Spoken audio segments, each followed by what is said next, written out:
शीत सत्र जंग जबरदस्त। थोड़ी देर में संसद का सत्र शुरू होने वाला है, जिसमें आज सरकार कृषि कानून वापसी बिल ला रही है, लेकिन दो पार्टियों ने कार्यस्थगन प्रस्ताव दिया है। कांग्रेस और सीपीएम के सांसदों ने कार्यस्थगन का प्रस्ताव दिया है। कांग्रेस की मांग है कि मारे गए किसानों को मुआवजा मिले। सीपीएम के विनय विश्वम ने भी नोटिस दिया है। राहुल गांधी ने ट्वीट किया कि आज संसद में अन्नदाता के नाम का सूरज उगाना है। आम आदमी पार्टी संसद में एमएसपी गारंटी और टीईटी परीक्षा का मुद्दा उठाएगी। उधर स्पीकर ओम बिरला ने उम्मीद जताई कि सभी पार्टियों का सहयोग मिलेगा।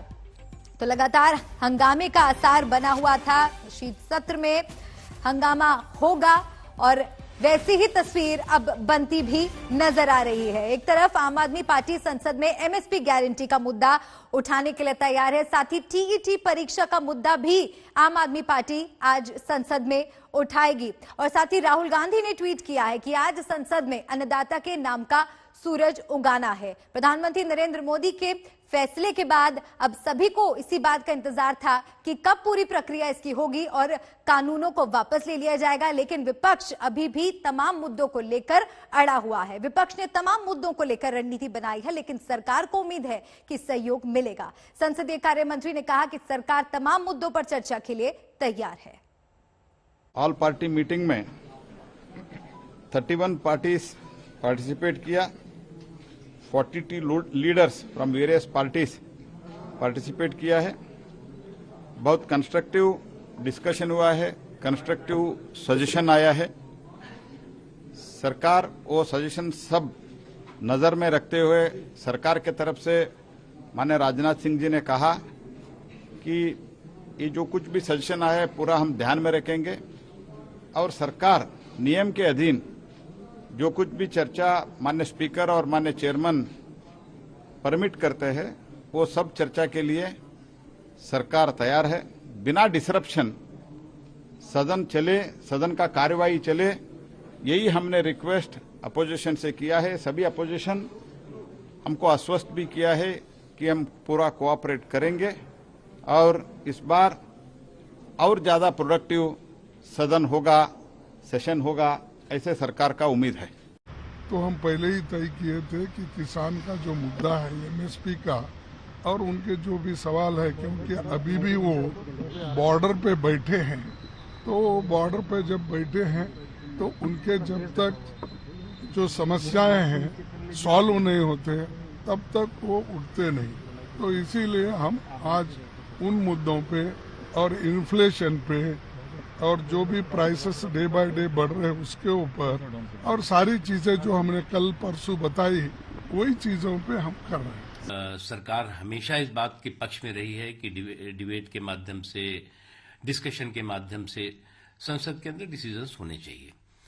और विपक्ष के पास कोई मुद्दे हैं तो नेचुरली विपक्ष भी, इंडिविजुअल जो मेंबर ऑफ पार्लियामेंट्स हैं वो भी चेयरमैन साहब को और स्पीकर साहब को नोटिसेस देते हैं और किन नियमों के तहत, किन प्रावधानों के तहत चर्चा होनी चाहिए, किस पर चर्चा होनी चाहिए, ये चेयर डिसाइड करती है। देखिए, किसान का मुद्दे की जहां तक बात है, बीजेपी की प्राथमिकता किसान और कृषि है और अन्नदाता के लिए कोई भी उनके लाभ के लिए कदम उठाने के लिए भारतीय जनता पार्टी चाहे केंद्र की हो चाहे प्रदेश की हो तैयार बैठी हुई है। लेकिन जो राजनीतिक मंतव्य वाले लोग हैं, जिनके राजनीतिक उद्देश्य हैं, उनके लिए मैं कहना चाहूंगा कि अपना भेष बदलना बंद करें और अपने राजनीतिक मंतव्यों को पूरा करने के लिए वो राजनीतिक दल के रूप में काम करें। हम तो चाहते हैं हमेशा चर्चा हो, पर सरकार चर्चा में विश्वास कहाँ करती है। तो ऑर्डिनेंस सरकार है, इनका तो काम ऑर्डिनेंस लाने का है। किसान कानून के ऊपर चर्चा की क्या सरकार ने? ये 3 काले कानून लाने से पहले किससे चर्चा की? कौन सी स्टैंडिंग कमेटी में चर्चा हुई? कौन से किसान संगठन से चर्चा हुई? आप औरों को छोड़ दीजिए, जो इनकी पैतृक संस्था है आरएसएस, उसके भी किसान संगठन से नहीं हुई। तो हम तो चाहते हैं चर्चा हो, पर सरकार कहाँ कराना चाहती है। और मेरे 3 सहयोगी मेरे साथ जुड़ने वाले हैं। सबसे पहले रुक करते हैं अशोक सिंघल का। हिमांशु मिश्रा भी जुड़े हैं, साथ ही कुमार कुणाल भी मेरे साथ जुड़ गए हैं। अशोक, सबसे पहले आपके पास आते हुए, आज शीत सत्र से पहले विपक्ष की बैठक की तैयारी, सुबह 10 बजे बैठक होनी थी और बताया जा रहा है कि टीएमसी ने किनारा कर लिया इस बैठक से। कौन कौन पहुंचे और क्या रणनीति?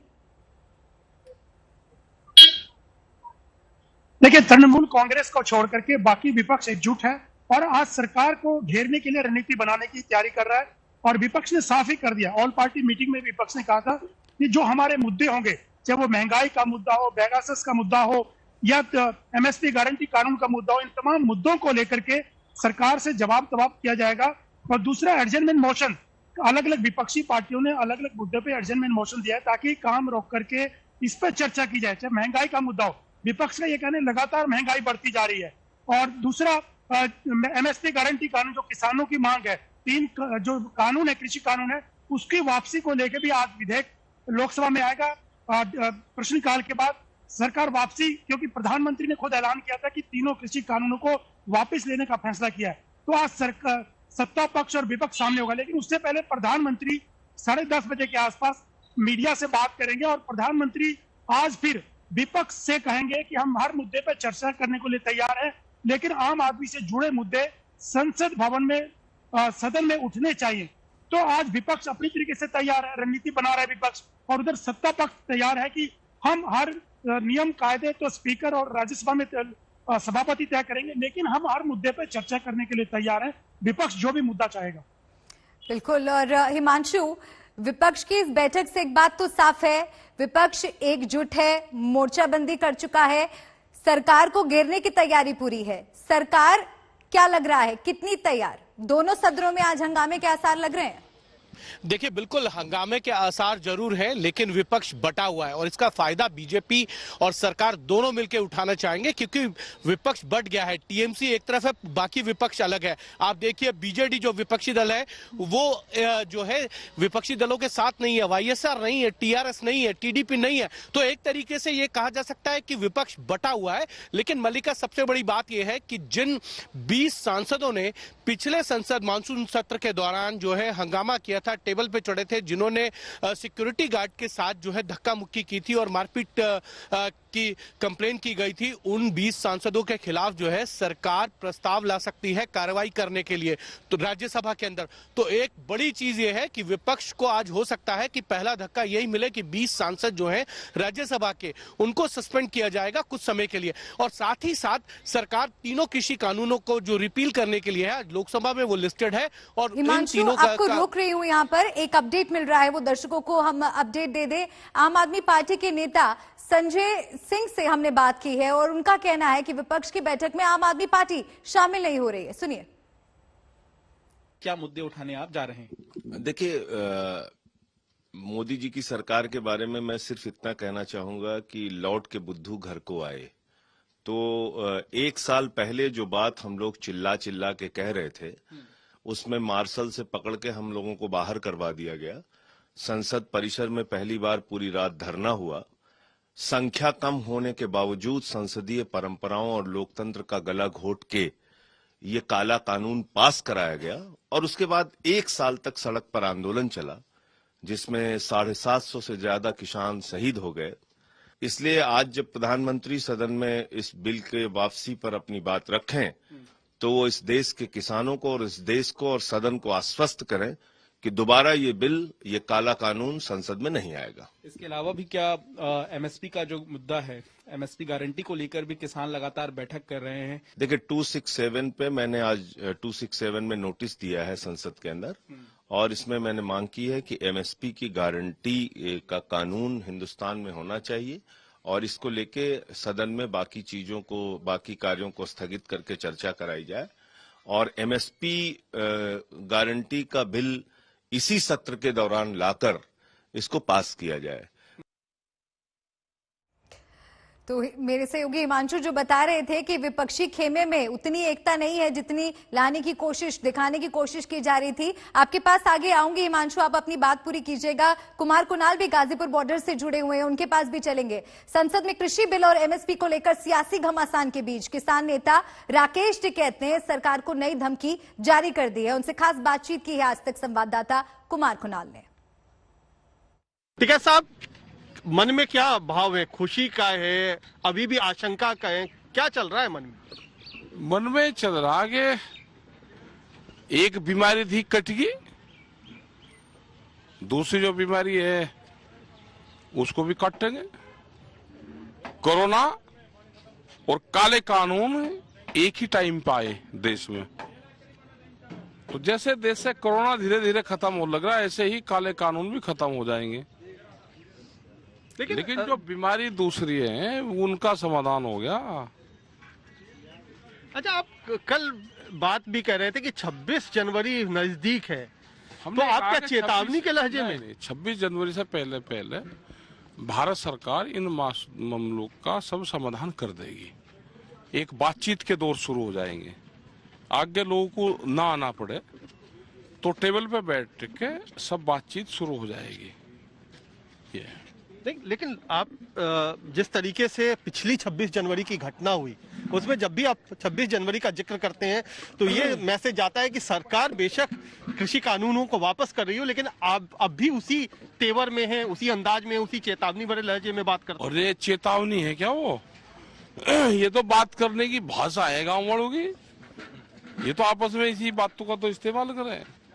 ये चेतावनी है, 26 तारीख का नाम लेना कोई चेतावनी है? हमने ये कहा कि उस टाइम तक समाधान हो जाएगा। एमएसपी एक बड़ा सवाल देश में है। जो और बिल रखे हुए हैं उन पे भी बात करना चाहेंगे। जो शहीद लोग हुए यहाँ पे उस पर भी बात करेंगे। जो मुकदमे दर्ज हुए उस पर भी। जिस दिन सरकार ये है कि हमको मामला निपटाना है उस दिन निपट जाएगा। अभी पेंच है सरकार में, पेंच है अभी। कौन सा पेंच है? सारे पेंच है अभी। भाई बातचीत से तो समाधान होगा कुछ। ये 3 काले कानून ही पूरा कृषि पर उस पर यही थे। वो एक बीमारी थे, तुरंत आए। एक बीमारी थी, उसने 1.5 साल बर्बाद करा। और मामले है उसमें कौन बात करेगा? तो आज एक ट्रैक्टर रैली आपकी होनी थी कि आज, लेकिन आपने उसको टाला है हफ्ते भर के लिए। तो किस चीज का इंतजार है? क्या सरकार से आप उम्मीद कर रहे हैं कि वो बातचीत के लिए बुलाएगी? क्या वो टाला क्यों गया आज की ट्रैक्टर रैली? टाल दिया, इसीलिए टाल दिया कि एमएसपी है और चीजें हैं। आज जो 3 काले कानून थे वे रिफिल आज हो रहे हैं, तो सरकार को भी टाइम देना चाहिए। तो मेरे तीनों सहयोगी मेरे साथ लगातार बने हुए हैं, अशोक भी बने हुए हैं, हिमांशु भी हैं, कुमार कुणाल गाजीपुर बॉर्डर से। कुमार, आपकी बातचीत हमने सुनी राकेश टिकैत के साथ। एक तरफ सरकार एक एक कर किसानों की मांगे मान रहा है, दूसरी तरफ जो विपक्ष है वो भी किसानों का हिमायती बना है और एमएसपी पर सरकार को घेरने की आज पूरी तैयारी है। दोनों तरफ से साथ मिल रहा है, फिर भी किसान खुश नहीं लग रहे। देखिए, कहीं ना कहीं जो पूरा माहौल है वो एक तरीके से, जिस तरीके से संसद सत्र शुरू हुआ उससे पहले प्रधानमंत्री ने तीनों बिल वापस लेने की घोषणा की। ये लग रहा है कि चुनाव के मद्देनजर विपक्ष भी अपनी बातें कह रहा है, अपनी सियासत चमका रहा है, सरकार भी घुटने पे आई है। तो किसानों को भी मौका लग रहा है कि यही मौका है जिस समय जो तमाम अलग अलग मांग है जिसको लेकर के लंबी लड़ाई चल रही थी वो मनवा ली जाए। तो यही एक तरीके से यहाँ पर मूड है। जो तमाम किसान हमारे साथ खड़े हैं, जो बिल वापसी हो गई, तो अब आप लोग कह रहे हो क्या कि एमएसपी पे कानून बनना चाहिए? ये क्या आपको लगता है क्या कि थोड़ा दिन रुक करके हो सकता था? ठीक है, बिल बनना चाहिए एमएसपी पे। ये बिल तो ऐसा है, हम लोगों को ये तो पहले से पता था। हाँ। बिल तो वापसी होंगे। हाँ। लेकिन इसके साथ हम लोगों को बिल वापसी से हम लोग संतुष्ट नहीं है। हम लोगों को एमएसपी की गारंटी चाहिए, क्योंकि हमारे यूपी में सबसे ज़्यादा दिक्कत आती है धान खरीद की, बिचौलियों की। सबसे ज़्यादा हम लोगों को कभी भी एमएसपी का रेट कभी भी नहीं मिल पाता है। तो मल्लिका, कुल मिलाकर के जो यहाँ से माहौल है, जो एक तरीके से भावनाएं हैं किसानों की, वो यही है कि बिल जो आए थे, 3 कृषि कानून आए थे, वो बिल्कुल अलग मसला थे। वो आउट ऑफ ब्लू आए, अचानक लाए गए। जो उनकी पहले की डिमांड है वो एमएसपी की डिमांड है, बाकी और तमाम मांगे हैं। और कुणाल, एक सवाल लगातार ये भी बना हुआ है कि कानून आए, कानूनों को वापस ले लिया गया, लेकिन जो गरीब और छोटे किसान हैं उनकी स्थिति जस की तस है। इधर विपक्षी भले ही बीजेपी सरकार को घेर रहे हो, मगर त्रिपुरा में बीजेपी की बल्ले बल्ले है। जी हां, त्रिपुरा में नगर निकाय चुनावों के नतीजे घोषित हो गए और इन नतीजों में बीजेपी ने बहुत बड़ी जीत दर्ज की है। अब बीजेपी के खेमे में जश्न का माहौल है। ये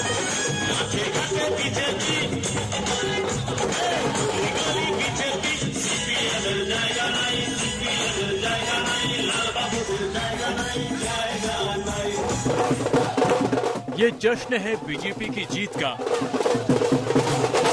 ये जोश है बीजेपी की विजय का। सड़कों पर भारत माता की जय के नारे गूंज रहे हैं।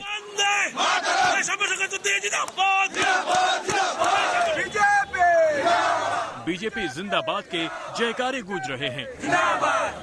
त्रिपुरा के नगर निकाय चुनाव में बीजेपी का ऐसा जलवा छाया कि हर ओर जीत की लहर दौड़ गई। वोटों की गिनती और परिणाम के साथ पार्टी कार्यकर्ताओं की खुशी बढ़ती गई। नगर निकाय चुनाव में बीजेपी की ये जीत इसलिए भी बड़ी है क्योंकि कई पार्टियों ने इसमें अपना दमखम लगाया था, जनता के बीच जाकर बीजेपी के खिलाफ तमाम मुद्दों को उठाया था। लेकिन निकाय चुनाव के नतीजों में बीजेपी ने सभी पार्टियों को चारों खाने चित कर दिया। निकाय चुनाव में बीजेपी ने 334 में से 329 सीटों पर जीत हासिल की। राजधानी अगरतला में 51 सीटों में सभी पर बीजेपी का कब्जा जमा लिया। बड़ी बात यह है कि निकाय चुनाव के जरिए त्रिपुरा में जमीन तलाश रही टीएमसी को सिर्फ एक ही सीट हासिल हुई। स्थानीय निकायों में भारतीय जनता पार्टी की जीत सम्मानीय प्रधानमंत्री श्री नरेंद्र मोदी जी की नीतियों, उनके लोक कल्याणकारी योजनाओं और राज्य के विकास के प्रति डबल इंजन की सरकार के कमिटमेंट में जनता की आस्था और विश्वास का ये प्रतीक बना है। ये राज्य की जनता की जीत है, ये लोकतंत्र की जीत है। निकाय चुनाव के नतीजों से बीजेपी नेताओं का जोश हाई है और वो इस बड़ी विजय की वजह केंद्र और त्रिपुरा सरकार की नीतियों को बता रहे हैं।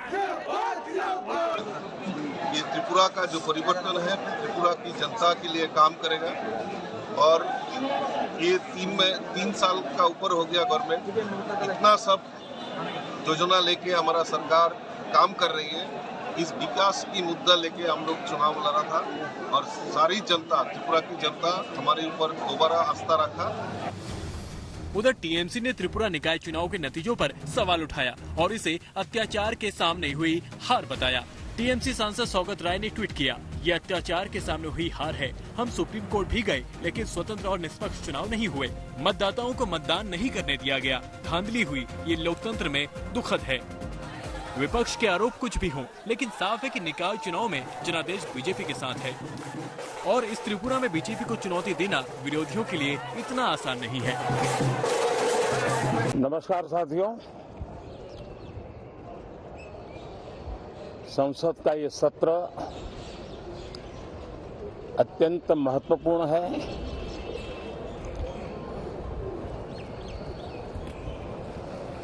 देश आजादी के अमृत महोत्सव मना रहा है। हिंदुस्तान में चारों दिशाओं में से इस आजादी के अमृत महोत्सव के निमित्त रचनात्मक, सकारात्मक,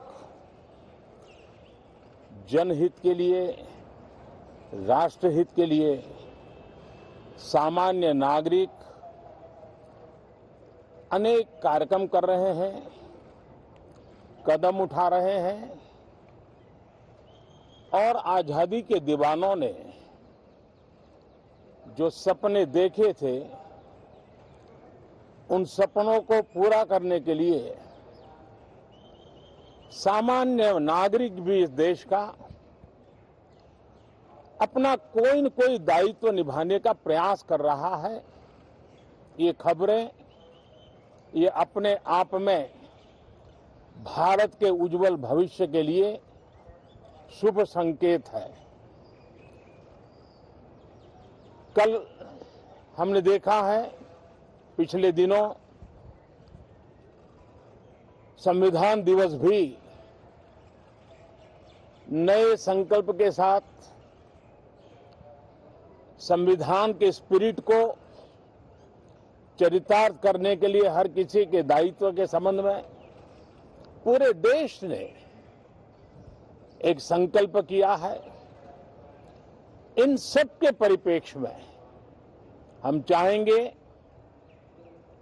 देश भी चाहेगा, देश का हर सामान्य नागरिक चाहेगा कि भारत का संसद का ये सत्र और आगे आने वाले भी सत्र आजादी के दीवानों की जो भावनाएं थी, जो स्पिरिट था, आजादी के अमृत महोत्सव का जो स्पिरिट है, उस स्पिरिट के अनुकूल संसद भी देश हित में चर्चाएं करे, देश की प्रगति के लिए रास्ते खोजे, देश की प्रगति के लिए नए उपाय खोजे, और इसके लिए ये सत्र बहुत ही विचारों की समृद्धि वाला, दूरगामी प्रभाव पैदा करने वाले सकारात्मक निर्णयों वाला बने। मैं आशा करता हूं कि भविष्य में संसद को कैसा चलाया, कितना अच्छा कंट्रीब्यूशन किया, उस तराजू पे तोला जाए, न कि किसने कितना जोर लगा करके संसद के सत्र को रोक दिया। ये मानदंड नहीं हो सकता है। मानदंड ये होगा कि संसद में कितने घंटे काम हुआ, कितना सकारात्मक काम हुआ। हम चाहते हैं सरकार हर विषय पर चर्चा करने के लिए तैयार है, खुली चर्चा करने के लिए तैयार है। सरकार हर सवाल का जवाब देने के लिए तैयार है और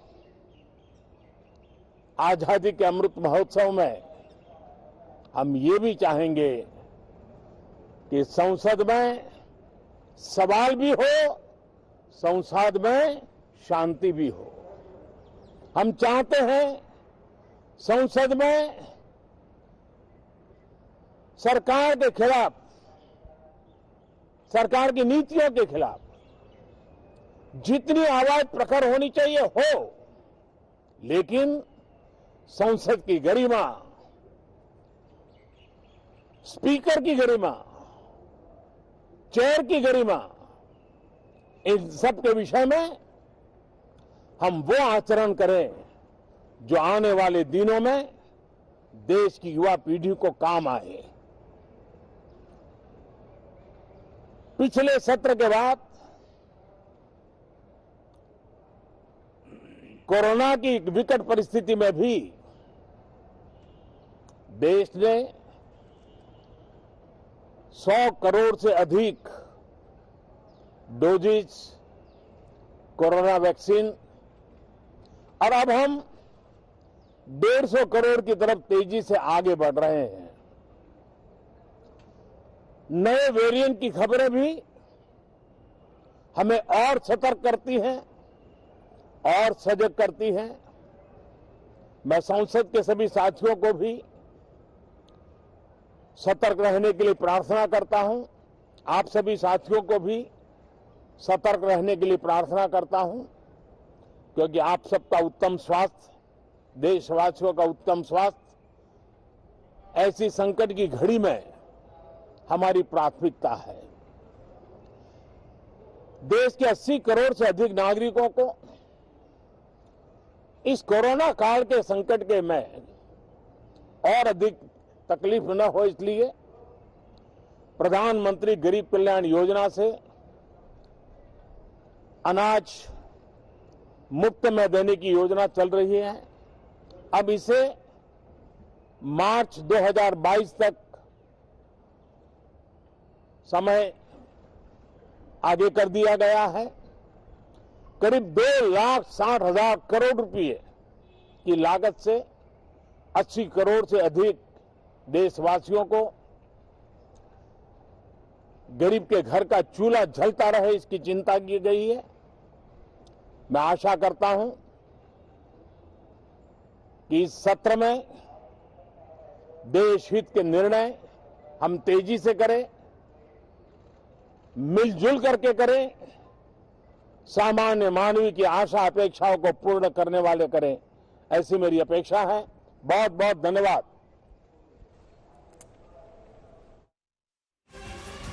संसद का शीतकालीन सत्र आज से शुरू होने वाला है। प्रधानमंत्री नरेंद्र मोदी वहां पर पहुंचे और एक तरह से उन्होंने इस बात का आग्रह किया कि सुचारू रूप से सदन चलने दिया जाए, सदन की गरिमा का ख्याल रखा जाए। सरकार पूरी तरह से हर मुद्दे पर चर्चा करने के लिए तैयार है। जो भी सवाल सरकार से पूछने हैं वो पूछे जाएं, हम हर सवाल का जवाब देने को तैयार हैं।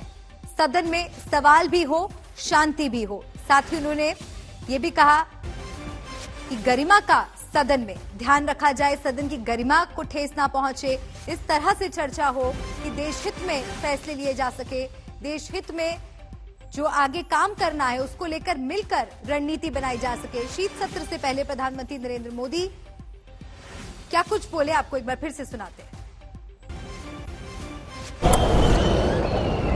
नमस्कार साथियों,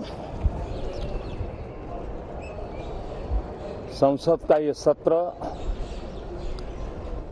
अत्यंत महत्वपूर्ण है।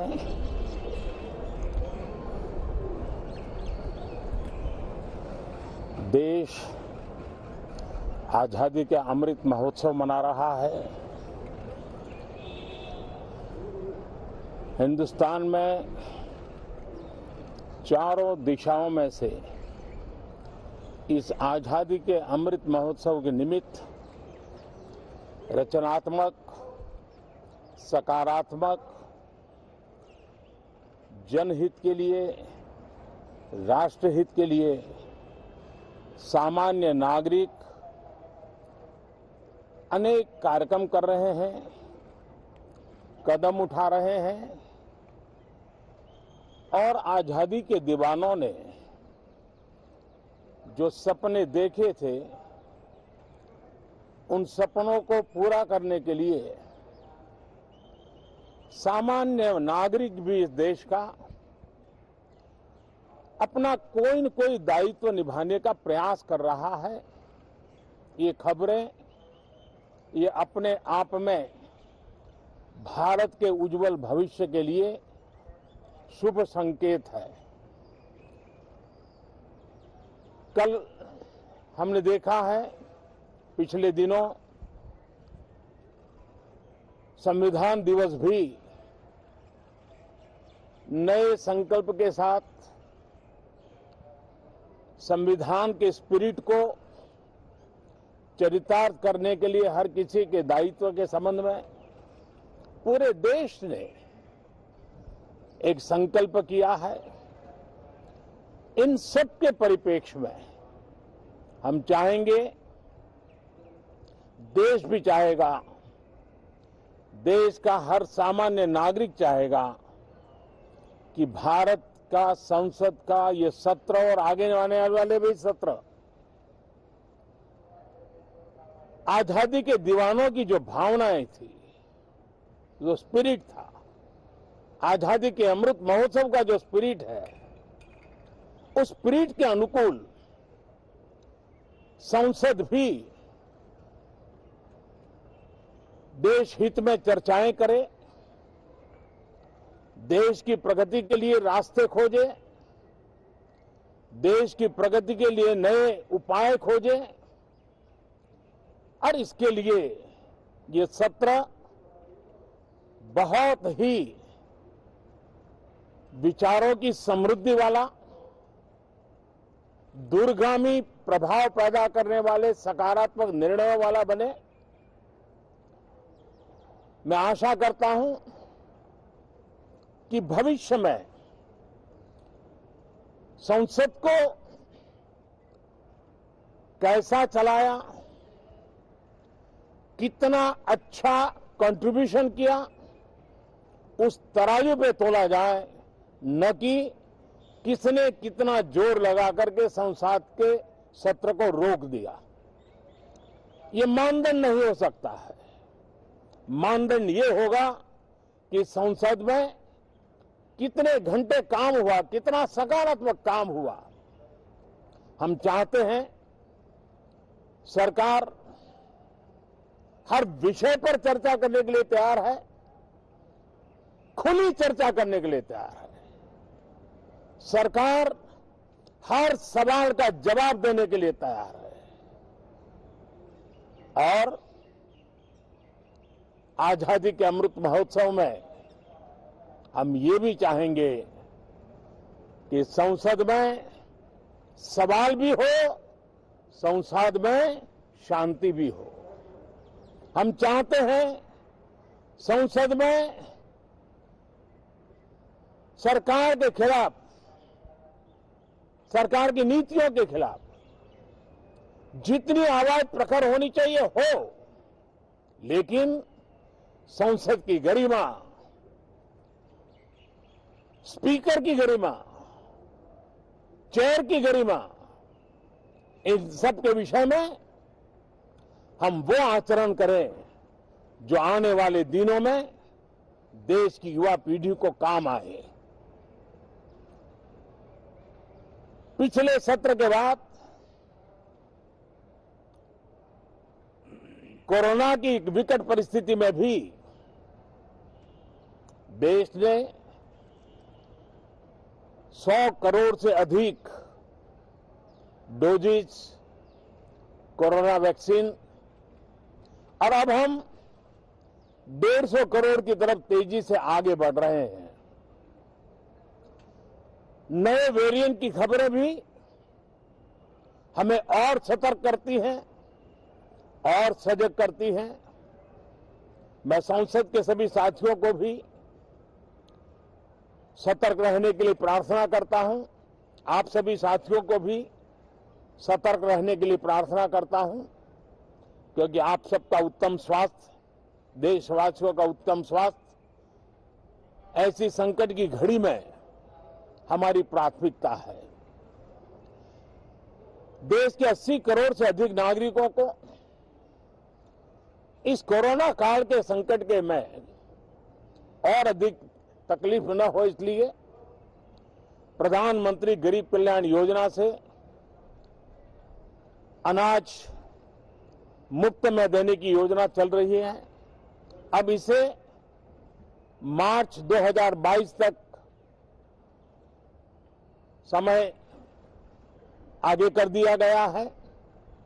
करीब 2,60,000 करोड़ रुपए की लागत से 80 करोड़ से अधिक देशवासियों को गरीब के घर का चूल्हा जलता रहे, इसकी चिंता की गई है। मैं आशा करता हूं कि इस सत्र में देश हित के निर्णय हम तेजी से करें, मिलजुल करके करें, सामान्य मानवीय की आशा अपेक्षाओं को पूर्ण करने वाले करें, ऐसी मेरी अपेक्षा है। बहुत बहुत धन्यवाद। तो ये तमाम बातें प्रधानमंत्री नरेंद्र मोदी ने कही। एक तरह से विपक्षी दलों से ये आग्रह किया कि संसद को सुचारू रूप से आज चलने दिया जाए, सवाल भी हो, शांति भी हो। मेरे सहयोगी हिमांशु मेरे साथ जुड़ गए हैं। हिमांशु, प्रधानमंत्री नरेंद्र मोदी ने जो तमाम बातें कही उसका निचोड़ यही निकलता है कि वो ये मंशा सरकार की एक तरह से साफ कर रहे हैं कि हम हर तरह के सवाल के लिए तैयार हैं, जो भी आपके सवाल हैं आप पूछिए, लेकिन संसद की गरिमा बनी रहनी चाहिए। देखिए, बिल्कुल प्रधानमंत्री नरेंद्र मोदी ने साफ कर दिया है कि सरकार हर मुद्दे पर चर्चा के लिए तैयार है और विपक्ष के हर सवाल का जवाब देने के लिए तैयार है। सदन को सदन की तरह चलाया जाए, उसमें हंगामा ना किया जाए और सदन की कामकाज की समीक्षा जो है वो उसके कामों से की जाए। ये समीक्षा नहीं होनी चाहिए कि कितने सांसदों ने जो है हंगामा करके सदन की कार्रवाई को रोका है। और उन्होंने ये भी कहा कि अगर सदन चलता है तो उसमें सदन के गरिमा को बनाए रखना होगा, चेयर की गरिमा हो, स्पीकर की गरिमा हो, इन सब चीजों का ध्यान जो है सभी सांसदों को रखना चाहिए, चाहे वो सत्ता पक्ष के हों चाहे विपक्ष के हों। लेकिन उन्होंने एक चीज साफ कर दी है कि सदन के अंदर कामकाज को लेकर किसी तरीके का गतिरोध नहीं होना चाहिए। जिस तरीके से आप देखिए कि सदन की कार्रवाई को रोका गया था। पूरा संसद का सत्र जो है वो हंगामे की भेंट चढ़ गया था, आप मानसून सत्र। तो इस बार वो नई सिचुएशन हो, इसको लेकर प्रधानमंत्री नरेंद्र मोदी ने सभी से अपील की है। उन्होंने कहा है आपके जो भी सवाल हैं उसके जवाब जो है वो सरकार की तरफ से दिए जाएंगे, लेकिन बिल्कुल सदन में देश हित, राष्ट्र हित की चर्चा भी हो और सदन की गरिमा बनी रहे। देश में टीईटी का प्रश्न पत्र लीक हो गया है। प्रश्न पत्र लीक होते ही हंगामा हुआ। आनन फानन में परीक्षा रद्द कर दी गई और प्रश्न पत्र लीक कराने वालों पर कार्रवाई का भरोसा दिया गया।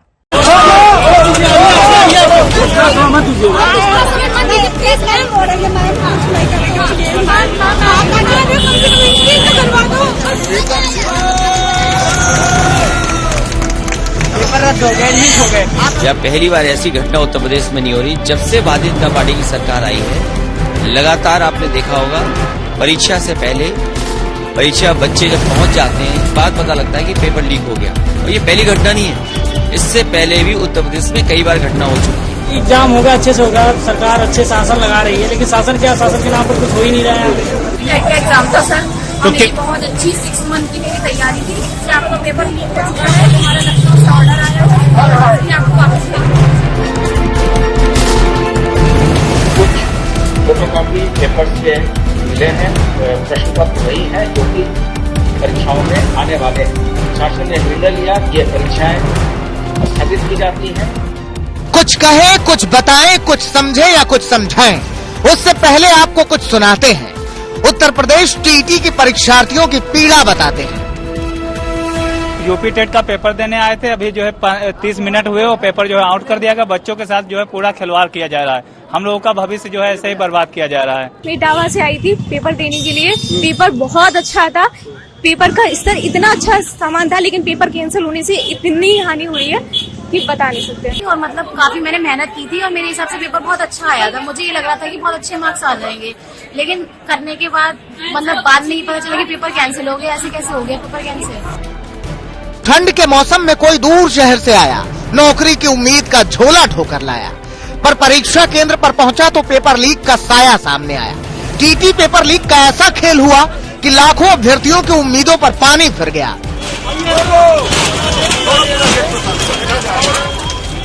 खबर फैली तो सरकारी अमला हरकत में आया। साजिश रचने वाले की धरपकड़ का अभियान चलाया।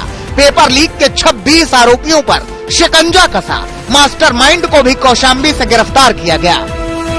मैंने आपको पहले बता दिया कि व्यक्ति और एजेंसी, कोई भी संस्था अगर इसमें जिसने भी इस तरह की छेड़छाड़ का प्रयास किया है, उसके विरुद्ध कठोरतम कार्रवाई शासन के द्वारा की जाएगी। खुद सीएम योगी आदित्यनाथ ने छात्रों को भरोसा दिया, जल्द से जल्द परीक्षा कराना सुनिश्चित किया और आरोपियों पर गैंगस्टर के तहत कार्रवाई का आदेश दिया। आज सुबह जब मुझे एक समाचार मिला कि बीटीसी टीईटी का टेस्ट था, एक गिरोह कहीं से उसने पेपर लीक किया। हमने कहा पूरे पेपर को अभी निरस्त करो, पूरे गिरोह को गिरफ्तार कर लो, उन सभी बच्चों को सकुशल उनके घरों तक पहुंचाओ। 1 महीने के अंदर पारदर्शी तरीके से फिर से परीक्षा आयोजित करो। किसी भी बच्चे से कोई शुल्क अतिरिक्त नहीं लेंगे, उनके आने जाने की फ्री में व्यवस्था देंगे, या उन बच्चों का जो आई कार्ड होगा उत्तर प्रदेश परिवहन निगम की बसेज में फ्री में आने जाने की सुविधा उसके माध्यम से उन बच्चों को प्राप्त होगी। लेकिन जिन लोगों ने ये शरारत की है वे भी सुन लें, उनके खिलाफ गैंगस्टर के तहत मुकदमा दर्ज हो रहा है और उनकी संपत्ति को जब्त कराने और राष्ट्रीय सुरक्षा कानून के अंतर्गत उनको सबको निरुद्ध करने जा रहे हैं। 23 लोग अब तक गिरफ्तार हो चुके हैं और शेष लोगों की गिरफ्तारी चल रही है, और कोई कितना भी बड़ा क्यों नहीं होगा उसके घर में बुलडोजर चलना तय है। चुनावी मौसम में टीईटी पेपर लीक का कांड हुआ तो सियासी हमलों के नए दौर का आगाज भी हो गया। मंत्री छात्रों के लिए जल्द परीक्षा की बात दोहराते रहे और विपक्षी नेता सरकारी तंत्र की नाकामी बताते रहे। प्रियंका गांधी ने ट्वीट किया, भर्तियों में भ्रष्टाचार, पेपर आउट ही बीजेपी सरकार की पहचान बन चुका है। आज यूपी टेट का पेपर आउट होने की वजह से लाखों युवाओं की मेहनत पर पानी फिर गया। हर बार पेपर आउट होने पर योगी आदित्यनाथ की सरकार ने भ्रष्टाचार में शामिल बड़ी मछलियों को बचाया है, इसलिए भ्रष्टाचार चरम पर है। यूपी टीईटी की परीक्षा के पेपर लीक होने की सूचना मिली है, इसलिए दोनों पालियों की परीक्षा तत्काल प्रभाव से निरस्त की जा रही है। पुनः 1 महीने के भीतर अभ्यर्थियों से बिना कोई शुल्क लिए परीक्षा पुनः कराई जाएगी। FIR कराने के निर्देश दिए जा चुके हैं और यूपी STF को जांच सौंपी जा रही है ताकि दोषियों को चिन्हित करके उनके खिलाफ कड़ी कार्रवाई की जा सके। यूपी टेट का पर्चा लीक होना सरकार को एक कटघरे में खड़ा करता है। आपकी नीयत पर सवाल है। आप नहीं चाहते लाखों नौजवान टेट की परीक्षा पास कर सके, रोजगार प्राप्त कर सके। आपकी मंशा पर पिछले समयों में भी सवाल उठता रहा है, जब आपने दरोगा भर्ती, सिपाही भर्ती, शिक्षक भर्ती जैसे तमाम प्रतियोगी परीक्षाओं को आपकी सरकार में उसके पेपर लीक हुए और उन नौजवानों का भविष्य आज भी अंधर में पड़ा है। टीईटी पेपर लीक का मुद्दा गरमाया तो अखिलेश ने भी योगी सरकार पर सवाल उठाए। छात्रों के भविष्य को लेकर सरकार को उन्होंने लापरवाह बताया। ये अन्याय के लिए धाराएं लगाते हैं, अन्याय के लिए गैंगस्टर लगाते हैं। इन्हें अगर सच्चाई में टीईटी की परीक्षा करानी थी तो पहले इंतजाम क्यों नहीं किए? क्योंकि पहले भी उत्तर प्रदेश में कई बार इस तरह के पेपर लीक हो चुके हैं, परीक्षाएं रद्द हो चुकी। जब इन्हें पता था कि परीक्षाएं इस तरह की घटनाएं होती हैं तो तैयारी क्या थी सरकार की? अब गैंगस्टर लगा करके क्या करोगे आप? अब तो सरकार से जा रहे हो, ये तो टीईटी और आगे की परीक्षा दूसरी सरकार करेगी। इन्हें नौकरी देनी नहीं थी, बजट का इंतजाम नहीं है। छात्रों के भविष्य को लेकर सरकार पर विपक्ष का हमला भारी है और इस बीच साजिशकर्ताओं पर पुलिस की कार्रवाई जारी है। एक बात जो मूल मंत्र शासन की तरफ से है कि कोई बचेगा नहीं और दोषियों को हर हालत में सजा मिलेगी और सरकार किसी भी परीक्षा को शुचितापूर्ण कराने के लिए दृढ़ संकल्प है, कृत संकल्प है और हमारे पास ऐसे संसाधन है कि जैसे हमने आज तक सभी परीक्षाएं शुचितापूर्ण तरीके से कराई है, हम आगे भी कराएंगे। लेकिन इन सब के बीच सबसे बड़े सवाल का जवाब अधूरा है कि कैसे छात्रों के भविष्य से खिलवाड़ करने वाले पूरी व्यवस्था में ही सेंधमारी कर जाते हैं। कैसे लाखों छात्रों की तैयारियों को पेपर लीक के फंदे में फंसाकर बार बार बर्बाद कर दिया जाता है। समर्थ श्रीवास्तव और संतोष शर्मा, लखनऊ, आज तक। आज तक HD सबसे तेज, सबसे ज्यादा।